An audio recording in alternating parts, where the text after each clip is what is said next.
Hi guys, it's Erica. Um, I hope you guys are doing well. I wanted to start out very quickly by saying, and there's that word again that I always use in my videos. I'm going to try again today. But I wanted to say thank you. Oops, lipstick on my teeth. I wanted to say thank you to all of my wonderful friends, those of you who have commented on my videos. Um, I You have no idea how much those comments mean to me. And I also want to say thank you to all my new subscribers and all my current subscribers. Thank you. Thanks for caring. And so it's been a while since I've talked to you guys. I haven't really had I never have anything really important to say. And I watch some other videos that people make, like, for example, John Cedars.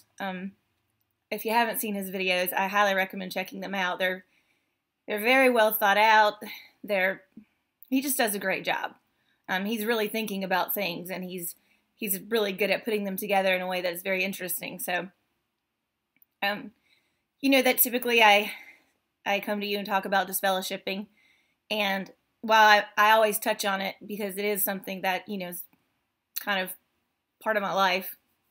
I've got hair issues today, but what I want to talk about today is two things: varying beliefs and inspiration. Primarily inspiration, but I'll start with varying beliefs and get that one kind of out of the way. I have noticed that since I left the Watchtower, since they not so politely excused me from their presence, based on what I did, like I always say, I'm never going to say I didn't do what I did. I did it, and those of you who know me know what I did. I won't get all back into that. And so, I did break a big rule, and so by their rules, they felt that was grounds, for them to eliminate me from the congregation and all my friends and 99% of my family. So this has been a very difficult journey.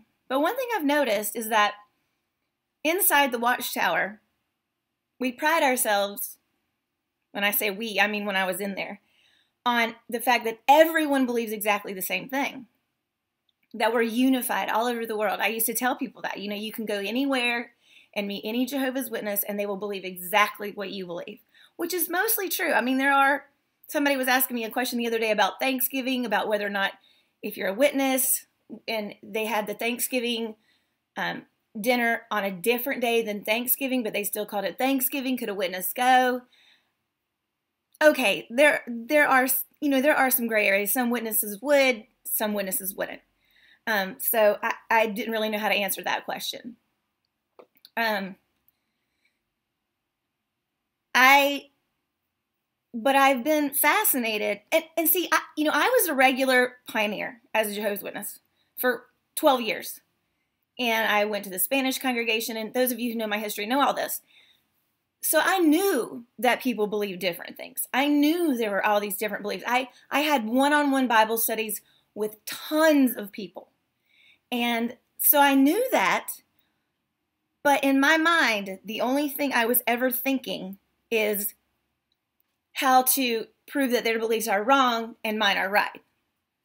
And so I couldn't really process a lot of it.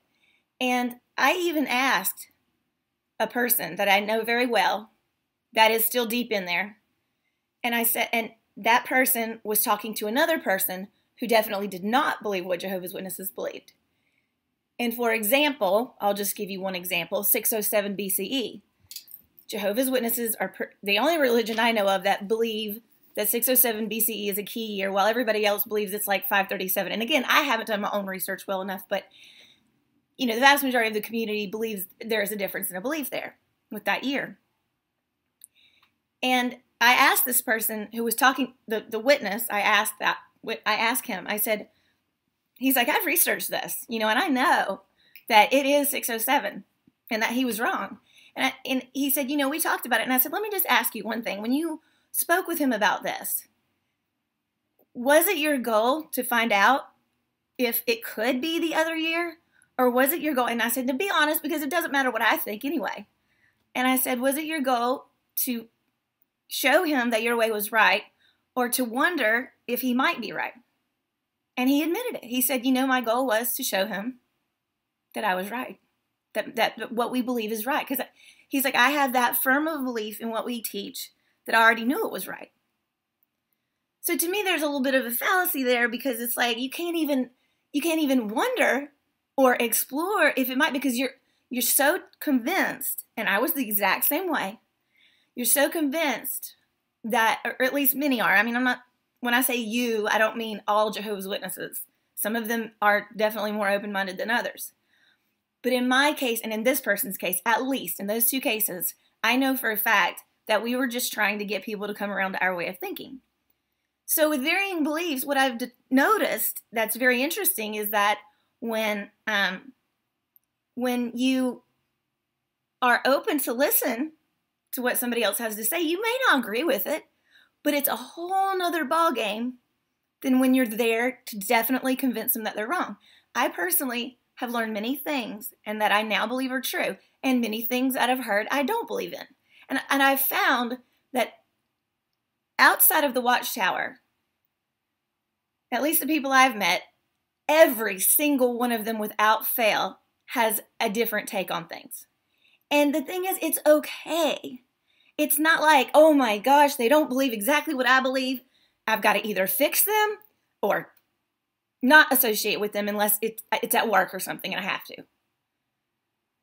I mean, that's pretty much how it is. And I'm sure some Jehovah's Witnesses watching this will say that that's not true. And I know that some Jehovah's Witnesses do happily associate with people who are not Jehovah's Witnesses. They're much more balanced.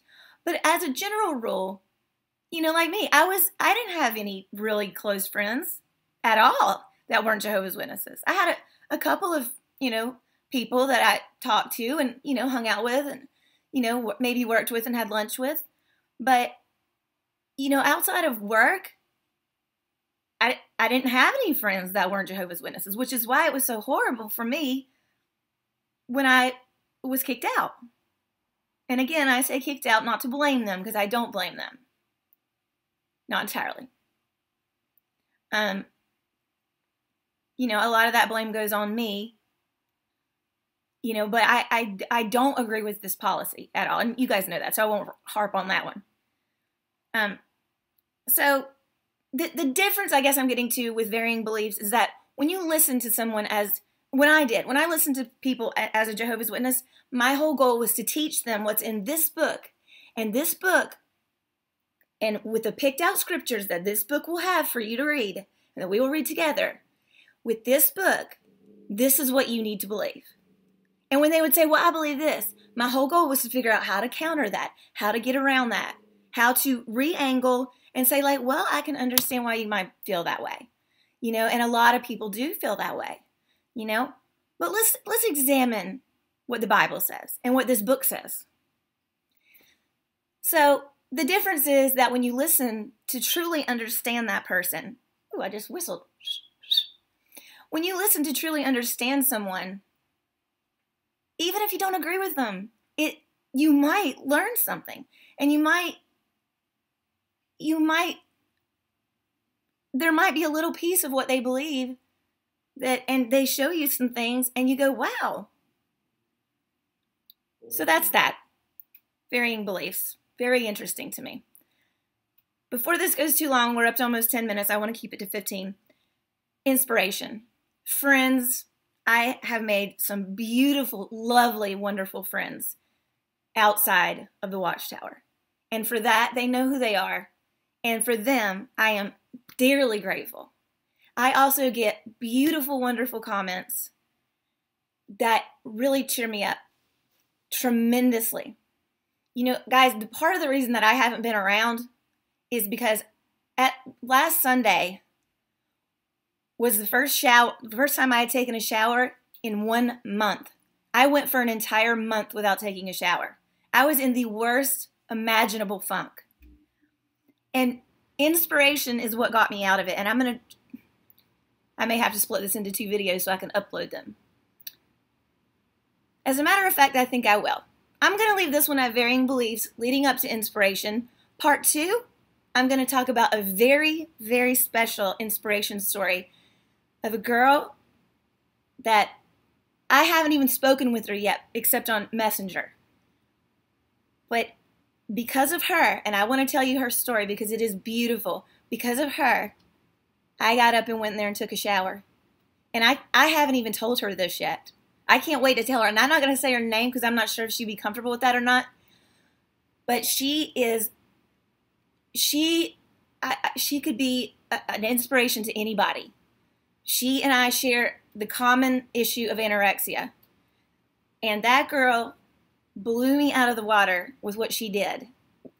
So this is part one. We're gonna leave this one at varying beliefs and the beauty of listening to understand.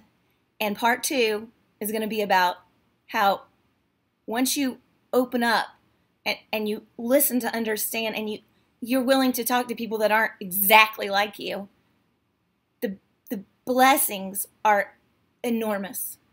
So thanks for listening to this one.